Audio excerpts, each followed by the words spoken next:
কিন্তু আমাদের করণীয়টা কি? আমাদের করণীয় শুধু একটা ইস্যুর উপরে এখন একমত হই যে কোনো অবস্থাতেই বাংলাদেশের উপর থেকে ভারতের বুকে ট্রেন যেতে পারবে না। এই কমপক্ষে একটা ইস্যুতে আমরা একমত হই। সরকার উৎখাত এর পিছনে থাকবে।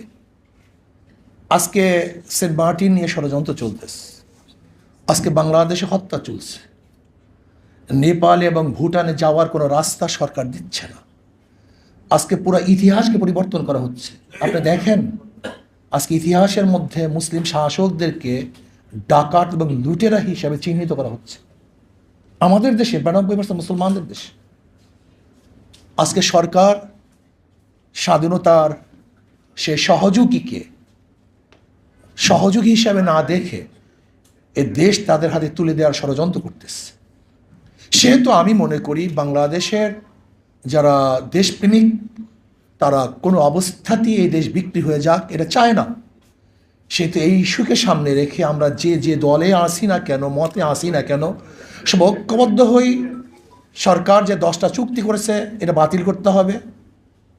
আমাদেরকে ট্রানজিট না দেওয়া পর্যন্ত কোনো অবস্থাতেই ভারত আমাদের সড়ক পথ, আমাদের আকাশপথ, আমাদের নৌপথ, আমাদের স্বার্থবিহীন ব্যবহার করতে পারবে না।